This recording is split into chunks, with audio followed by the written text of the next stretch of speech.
In a quaint town nestled among the rolling hills and verdant valleys, lived a man named Jairus. As a prominent synagogue leader, Jairus was known for his wisdom, his steadfast faith, and his dedication to the community. However, all the respect and admiration in the world couldn't alleviate the fear gripping his heart. His beloved 12-year-old daughter, his pride and joy, lay gravely ill. Her condition worsened by the hour, and despite the best efforts of local physicians, nothing could bring her relief. Desperation led Jairus to a glimmer of hope he had heard about a man named Jesus. Stories of this extraordinary healer had spread like wildfire. Some called him a prophet, others the Messiah. Jairus, driven by the fierce love of a father, decided to seek out this miracle worker. On that fateful day, Jairus found Jesus surrounded by a throng of people, all eager to catch a glimpse of him. Pushing through the crowd, Jairus finally reached Jesus and fell at his feet. "Teacher," he implored, tears streaming down his face, "my little daughter is dying. Please come and lay your hands on her so that she will be healed and live." Jesus, moved by the depth of Jairus' faith and desperation, agreed to go with him. As they made their way to Jairus' house, the crowd pressed in, jostling and pushing, everyone vying for a moment with Jesus.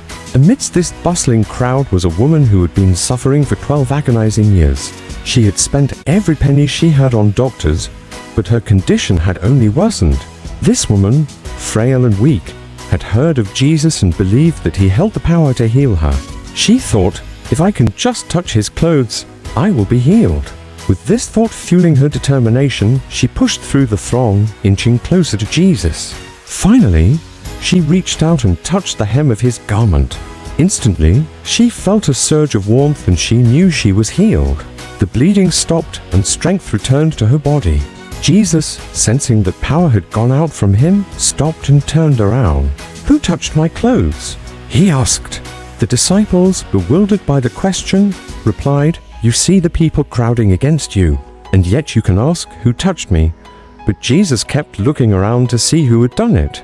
Trembling with fear yet filled with gratitude, the woman came forward, fell at his feet, and told him the whole truth. Jesus looked at her with compassion and said, "Daughter, your faith has healed you. Go in peace and be freed from your suffering." As this miracle unfolded, messengers arrived from Jairus' house with grim news. "Your daughter is dead," they said. "Why bother the teacher anymore?" Jairus' heart shattered at their words.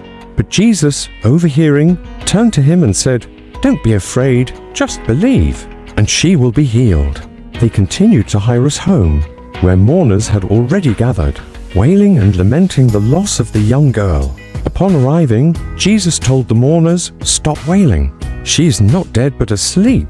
The mourners, knowing the reality, laughed at him. Undeterred, Jesus took Jairus, his wife, and his closest disciples Peter, James, and John into the room where the girl lay. He took her by the hand and said, "My child, get up." Her spirit returned and she immediately stood up. Jesus, always practical, instructed her amazed parents to give her something to eat. The news of these miracles spread throughout the town and beyond, filling hearts with hope and strengthening faith. The story of Jairus and the bleeding woman became a beacon of hope and a testament to the transformative power of genuine faith and humility. In our own lives, we face moments of desperation and helplessness. Jairus' plea for his daughter and the bleeding woman's silent touch remind us that in times of deepest need, reaching out with sincere faith can bring profound change. Stripping away our pride and fears, we find that when we come to the source of true power with honesty and humility, we open ourselves to the miracles waiting to unfold. These stories from long ago echo in our hearts today, urging us to come as we are, to believe wholeheartedly, and to trust in the transformative power of faith.